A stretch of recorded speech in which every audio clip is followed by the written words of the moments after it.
Welcome to our channel GS study guide. সন্ধ্যে 7টার সময় অঙ্কের ক্লাস নিয়ে আবারও হাজির হয়ে গেছি আমরা। আজকের যে গুরুত্বপূর্ণ অঙ্কগুলো রয়েছে সেগুলো কিন্তু সবই তোমাদের আইসিডিএস পরীক্ষার জন্য কিন্তু মোস্ট ইম্পর্ট্যান্ট রয়েছে। আজকে প্রথম যে অঙ্কটি রয়েছে সেটি হচ্ছে রোহিত একটি কাজ 5 দিনে করে, রিক সেই কাজটি 6 দিনে করে। তারা দুজনে একসাথে কাজটি করলে কত দিন সময় লাগবে? দেখো, সময় ও কার্যের অঙ্ক কিন্তু আমি এর আগেও করে দিয়েছিলাম, আজকেও অঙ্কটা ভালো করে তোমাদেরকে বুঝিয়ে দিচ্ছি। দেখো, বলেছে রোহিত করে 5 দিনে, রোহিত করে 5 দিনে এবং রিক করে কত 6 দিনে। দুজনের লসাগু কত হয়ে যাবে? 30। তাহলে রোহিত করে, দেখো রোহিত করে 6 ইউনিট কাজ দিনে এবং রিক করে দিনে 5 ইউনিট কাজ। ঠিক আছে, 30কে 5 দিয়ে ভাগ করবে, 6 ইউনিট বেরিয়ে গেল এবং 30কে 6 দিয়ে ভাগ করলে 5 ইউনিট বেরিয়ে গেল। তাহলে তারা দুজনে মিলে একসাথে কত ইউনিট কাজ করছে? 6 আর 5 যোগ করে নাও, 6 আর 5 হচ্ছে 11 ইউনিট কাজ। মোট কাজ রয়েছে 30 ইউনিট, 30কে 11 দিয়ে ভাগ করে দাও, তাহলেই কিন্তু তোমাদের উত্তরটি বেরিয়ে যাবে। 11 দুগুণ 22, ঠিক আছে, 8 নেমে গেল। তাহলে 2 পূর্ণ 8-এর 11 হয়ে যাবে উত্তর। কোথায় রয়েছে? অপশন এ রয়েছে। দেখো, 2 পূর্ণ 8-এর 11। বুঝতে পারলে? খুব অল্প সময়ের মধ্যেই কিন্তু অঙ্কের সমাধান তোমরা করতে পারবে। আমরা প্রত্যেকটি অঙ্ক তোমাদেরকে শর্টকাটে করে দেওয়ার ব্যবস্থা করেছি এবং প্রত্যেকটি অঙ্কই কিন্তু তোমাদের জন্য মোস্ট ইম্পর্ট্যান্ট রয়েছে। 2 নম্বরে যে প্রশ্নটি রয়েছে সেটি হচ্ছে, একটি স্কুলের মোট ছাত্রছাত্রীদের সংখ্যা 130 জন, তার মধ্যে 30% ছাত্রছাত্রী পরীক্ষায় পাস করেছে। পরীক্ষায় কতজন ছাত্রছাত্রী পাস করেছে? মোট ছাত্রছাত্রী কত? 130 জন। এর মধ্যে পাস করেছে 30%, মানে 30/100। কাটাকাটি করে নাও, 0 0 0 0, 3 13 39, 39 জন তাহলে ছাত্রছাত্রী পাস করেছে। অপশন এ হয়ে যাবে সঠিক উত্তর। ঠিক আছে, তোমাদের কিন্তু আইসিডিএস আর বেশি দিন নেই, সেই জন্য খুব ভালোভাবে কিন্তু প্র্যাকটিস শুরু করে দাও এবং প্রত্যেকটি ক্লাসকে কিন্তু মনোযোগ সহকারে দেখো। 3 নম্বর প্রশ্নটি হচ্ছে, একটি ঘরের মেঝের দৈর্ঘ্য 5 মিটার। বলেছে একটি ঘর যার মেঝের দৈর্ঘ্য 5 মিটার এবং প্রস্থ 3 মিটার। মেঝের ক্ষেত্রফল কত? ক্ষেত্রফল মানে দৈর্ঘ্য গুণিত প্রস্থ, তাই না? তার 5 গুণিত 3, 3 5 15 বর্গ মিটার হবে। অপশান বি হয়ে যাবে সঠিক উত্তর, 15 বর্গ মিটার। ঠিক আছে, বর্গ মিটার কিন্তু হবে, ক্ষেত্রফল বেরিয়ে যাওয়া মানে সেটা বর্গ হয়ে যাবে। বুঝতে পেরেছ? দেখে নাও 4 নম্বর প্রশ্নটি কী রয়েছে। বর্তমানে পিতার বয়স পুত্রের বয়সের দ্বিগুণ অপেক্ষা 2 বেশি। পুত্রের বয়স যদি 22 বছর হয় তবে 5 বছর পরে পিতার বয়স কত হবে? খুবই গুরুত্বপূর্ণ প্রশ্ন, কিন্তু খুবই সহজ প্রশ্ন একদম। বলে দিয়েছে পুত্রের বয়স 22 বছর এবং পিতার বয়স পুত্রের বয়সের দ্বিগুণ অপেক্ষা 2 বেশি। তার মানে 44 যোগ 2 সমান হচ্ছে কত? সমান হচ্ছে 46 বছর।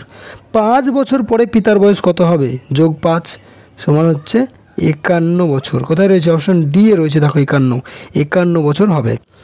নেক্সট 5 নম্বরে কী রয়েছে?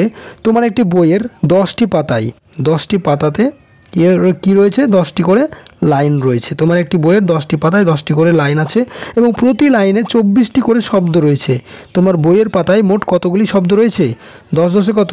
100 গুণিত 24, তাহলে 24 0 0 24 2400। অপশন এ হয়ে যাবে সঠিক উত্তর। ঠিক আছে, নেক্সট 6 নম্বরে কী রয়েছে? সবচেয়ে ক্ষুদ্রতম যৌগিক সংখ্যা কত? এর আগের দিন আমি প্রশ্নে করেছিলাম সবচেয়ে ক্ষুদ্রতম মৌলিক সংখ্যা কত। আজকে প্রশ্ন দেওয়া রয়েছে সবচেয়ে ক্ষুদ্রতম যৌগিক সংখ্যাটি কত? সবচেয়ে ক্ষুদ্রতম যৌগিক সংখ্যা কত হবে? 4 হবে। অপশন সি হয়ে যাবে সঠিক উত্তর, তাই না? 2 তো হবে না, কারণ 2 হচ্ছে সবচেয়ে ক্ষুদ্রতম মৌলিক সংখ্যা। তারপরে 3 রয়েছে, 3ও তো মৌলিক সংখ্যা। 4 হয়ে যাবে সবচেয়ে ক্ষুদ্রতম যৌগিক সংখ্যা। নেক্সট প্রশ্নটি কী রয়েছে? পরপর দুটি সংখ্যার গুণফল সর্বদা কত দ্বারা বিভাজ্য? দেখো, খুবই গুরুত্বপূর্ণ কিন্তু প্রশ্ন। পরপর দুটি সংখ্যার গুণফল সর্বদা কত দ্বারা বিভাজ্য? অপশন এ 2 দ্বারা বিভাজ্য, অপশন বি 3 দ্বারা বিভাজ্য, অপশন সি 4 দ্বারা বিভাজ্য, অপশন ডি 5 দ্বারা বিভাজ্য। পরপর দুটি সংখ্যা, ধরো 1 গুণিত 2 বা 2 গুণিত 3 বা 3 গুণিত 4, এরা সর্বদা কত দ্বারা বিভাজ্য হবে? দেখো, এরা কিন্তু সর্বদা 2 দ্বারা বিভাজ্য হবে। অপশন এ যেটি রয়েছে 2, এই 2 দ্বারাই কিন্তু বিভাজ্য হবে। কারণ কি? 2 1 2, 3 2 6, 3 4 12, এগুলো সবই কিন্তু 2 দ্বারা বিভাজ্য।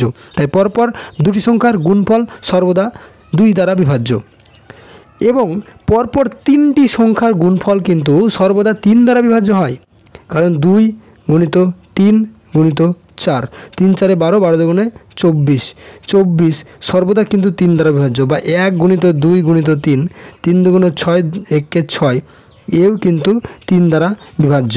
তাহলে পরপর 3টি সংখ্যার গুণফল সর্বদা 3 দ্বারা বিভাজ্য এবং পরপর 2টি সংখ্যার গুণফল কিন্তু সর্বদা 2 দ্বারা বিভাজ্য। মনে থাকবে? চলো দেখে নাও নেক্সট 8 নম্বরে কী রয়েছে? 100 মিলিমিটার সমান কত সেন্টিমিটার? এই থেকে প্রশ্ন কিন্তু অবশ্যই তোমাদের আসে। 100 মিলিমিটার সমান কত সেন্টিমিটার? এটি জানার আগে তোমাদেরকে এই যে কিলো, বাচ্চাদেরকে যেমন করাই, কিলো, হেক্টো, ডেকা, মিটার এগুলো অবশ্যই জানা দরকার। Kilo, hecto, decametre, deci, centi, milli. ঠিক আছে, এই ছকটি যদি না জানো তাহলে কিন্তু উত্তর করা অসম্ভব হয়ে যাবে। 100 মিলিলিটার সমান কত সেন্টিমিটার? মিলিলিটার কত? 100। সেন্টিমিটার একদম আগের ঘর, দেখো মিলিমিটার হচ্ছে এটা, সেন্টিমিটার এটা, তার মানে এক ঘর আগে যাচ্ছে। যদি এক ঘর আগে যায় তাহলে সর্বদা কি হবে? ভাগ হবে। কত দিয়ে ভাগ হবে? 10 দিয়ে ভাগ হবে। এক ঘর আগে যাওয়া মানে 10 দিয়ে ভাগ হবে। 2 ঘর আগে যাওয়া মানে 100 দিয়ে ভাগ হবে, মানে দুটো 10 দিয়ে ভাগ হবে। 3 ঘর আগে যাওয়া মানে কত দিয়ে ভাগ হবে? 1000 দিয়ে ভাগ হবে। 4 ঘর আগে যাওয়া মানে 10,000 দিয়ে ভাগ হবে। ঠিক আছে, আগে গেলে ভাগ হবে।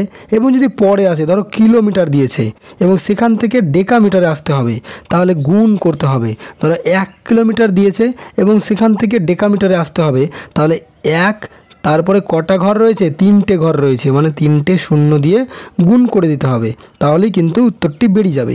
এখানে বলেছে 100 মিলিমিটার সমান কত সেন্টিমিটার। তাহলে 100 মিলিমিটারকে আমি যদি 10 দিয়ে ভাগ করে দিই তাহলে আমার সেন্টিমিটার বেরিয়ে যাবে, তাই না?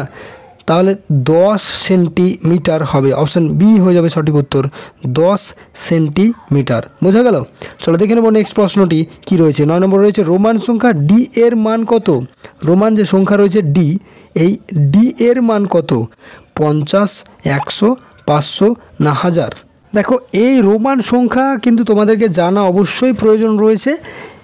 আই, যে আমরা ইংরেজিতে আই লিখি, এই আইকে কিন্তু রোমান সংখ্যায় 1 ধরা হয়। আইকে ধরা হবে 1, এবং 2টো আই লিখলে পরে তাকে কিন্তু 2 ধরা হবে। 3টে আই লিখলে তাকে ধরা হবে 3। ঠিক আছে, 3টে আই লিখলে তাকে 3 ধরা হবে। এবং ভি সমান কিন্তু 5, এবং আই ভি মানে ভি এর আগে যদি আই থাকে তাহলে সেটা 4 ধরা হয়, এবং ভি এর পরে যদি আই থাকে তাহলে সেটা 6 ধরা হয়। ঠিক একই রকমভাবে এক্স সমান 10, এল সমান 50 এবং সি সমান 100 আর ডি সমান 500। অমনি এম সমান কিন্তু 1000। ঠিক আছে, এগুলো মোটামুটি মাথায় রাখতে হবে। রোমান সংখ্যা আই সমান 1, তারপরে ভি সমান 5, এক্স সমান 10, এল সমান 50, সি সমান 100, ডি সমান 500 এবং এম সমান 1000। তাহলে এখানে দেওয়া রয়েছে ডি। ডি এর মান কত? ডি এর মান আমরা পেলাম অপশন সি 500। ঠিক আছে, চলো দেখে নেব নেক্সট 10 নম্বরে কি রয়েছে। 100 বর্গমিটার সমান কত বর্গ ডেকামিটার? আমি এর আগের অঙ্কটি যেভাবে করালাম ঠিক একই রকমভাবে কিলো, হেক্টো, ডেকা, মিটার, ডেসি, সেন্টি, মিলি।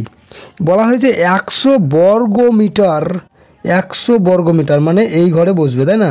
এই মিটারের ঘরে বসবে 100 সমান কত বর্গ ডেকামিটার? আগের ঘরে যাবে। আগের ঘরে গেলে পরে আমি কি বলেছিলাম যে সর্বদা 10 দিয়ে কি হবে? ভাগ হবে।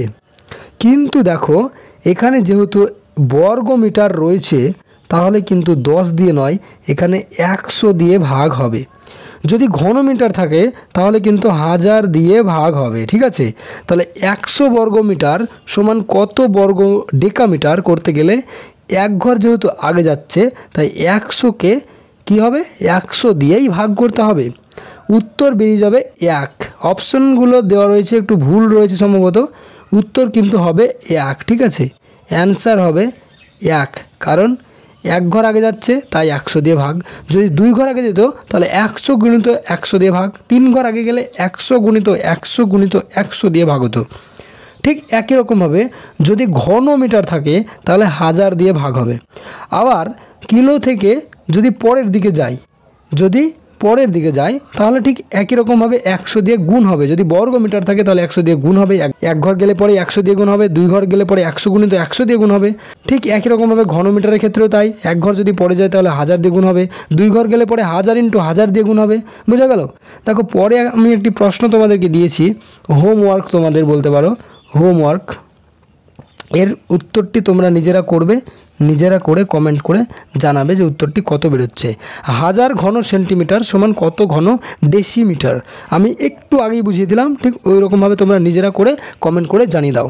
আর যদি আমাদের ক্লাসটি ভালো লেগে থাকে তাহলে অবশ্যই একটি লাইক করে দাও এবং চ্যানেলটিকে সাবস্ক্রাইব করে পাশে যে বেল আইকন আছে সেটাকে ক্লিক করে দাও এবং তোমার বন্ধুদের সঙ্গে কিন্তু একটু শেয়ার করে দাও, সবাইকে একটু দেখার সুযোগ করে দাও। আর খুব ভালো করে প্রিপারেশন নাও, কারণ কিন্তু সময় খুব সীমিত রয়েছে তোমাদের। ফর্ম ফিল আপ তো চলছেই, এখন কিন্তু তোমাদের খুব ভালো করে প্র্যাকটিস করতে হবে। চলো আজকের মতন ধন্যবাদ, পরবর্তী ক্লাসে আবার দেখা হচ্ছে।